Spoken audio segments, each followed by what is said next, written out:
Hi there, Hope and Healing. My name is Les, and I'm the marketing director here at H&H. And I'm happy to have with me today Maggie Liederbach, our newest clinician on staff, to allow her a little bit of time to introduce herself with future clients before they step into her office. So thanks for being here with me today, Maggie. Glad to be here.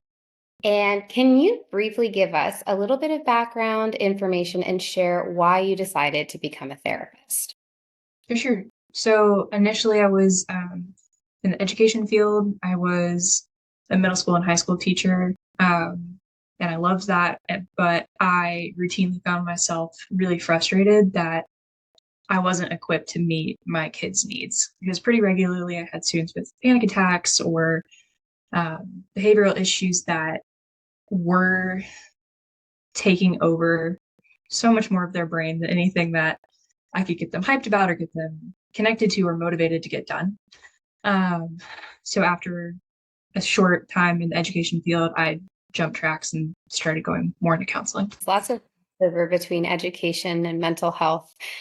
Can you describe some of the populations with whom you've worked in a clinical setting and how they've shaped you as a therapist? Yeah. So with that transition of let me back up. You meet a lot of folks who, when you tell them that you love middle school age people, or at least I get this response a lot, that they're either like, oh my gosh, I do too, or they're like, how on earth do you do that?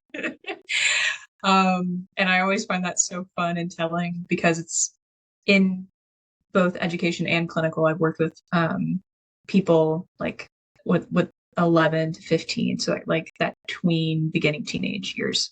And in a clinical environment, as well as in education, it's so exciting because they're kind of making decisions about who they want to be, like because they're right on that cusp of agency with like permits and high school flexibility and all that. So that's one group that I've worked with. And then another group is actually adult men, which is, you would think, kind of different, but it's great because both of those groups will tell you if they think your idea is stupid for the most part. And I love that because as a therapist, it's kept me on my toes and it's made me, I'm always so down for someone to tell me that something I'm trying to give isn't usable. I want all of my sessions to have something that's like, that they can take into their daily life. And I like being challenged to take something that might seem super clinical or super abstract and either reframing it or translating it into a very usable package. So I'd say working with both of those groups of folks has been like really good for me. They can often both be kind of sarcastic, and that also is helpful because I think it can diffuse some of the tension when folks come in like feeling so much of whatever's going on. So yeah. Absolutely. And not to go off script here, but Maggie was also a clinical counseling intern for us here at Hope and Healing before she was fully licensed. So she was also working with, or you were also working with our population of clients at Hope and Healing while you were working on completing your graduate degree. Mhm. And so, what are some of the ways that you've witnessed therapy making a difference in the lives of your clients, or even mental health making a difference in the lives of your students, maybe even before you became a therapist? Yeah. I'd say with clients, especially, I've seen like a moving towards freedom, maybe not like fully expressed all the time every day, but a moving towards the freedom of like from some of the rules and impossible standards that we can hold ourselves to, of like, I have to be okay at all times, or I have to have it together in order to be enough for the people in my life. And it is incredible to see people find more freedom or more space for what is quote unquote like okay or normal. And like kind of dovetailing with that, like one of the most satisfying things that I see is when people can like actually sit with themselves and not hate it. Like to be able to show up to whoever they are that day or whoever they are in that season with grace and truth and not this disdain for um just dealing with whatever's going on. So that's, I think, something that's really satisfying for me because seeing people be able to show up for themselves means that whatever we do in here, they're going to be able to genuinely use for themselves, I guess. Yes. And is there something in particular that, especially you've worked with a couple different populations that might be very hesitant to step into a therapist's office for the first time or even consider mental health in a serious way? And so, is there something that you wish that everyone knew about seeking mental health treatment just right off the bat? Yeah, it might not be super encouraging right off the bat too, but it's like healing is disruptive. Like Mm. whatever we're doing in here, like ultimately, like I'm going to be on your team, like I'm going to be in your corner to like not make you hate therapy or not make you hate the process.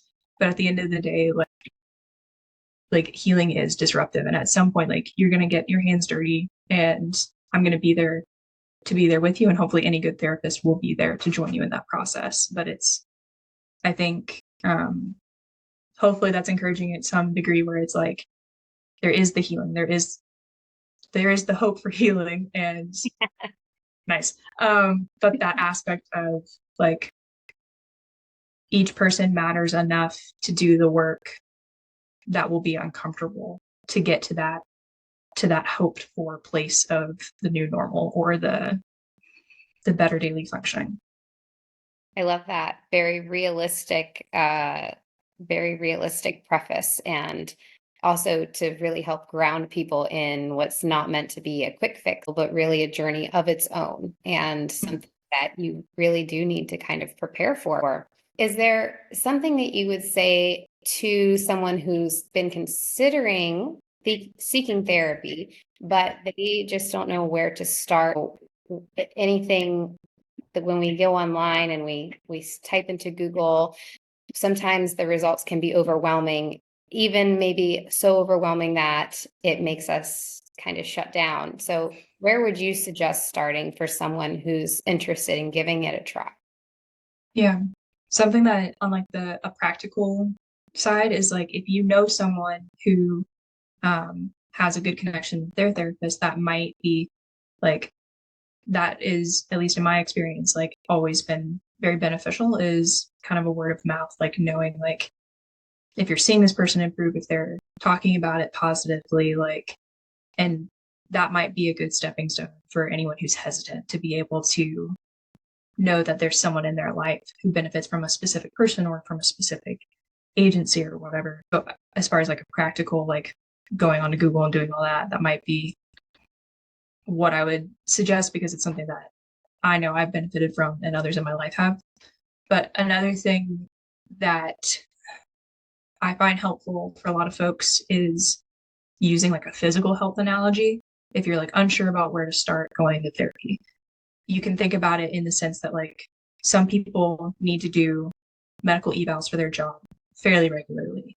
And doing that is kind of just making sure and confirming, okay, this is my eyesight, this is my general basic health, and you kind of get that clean bill of health and you can keep going.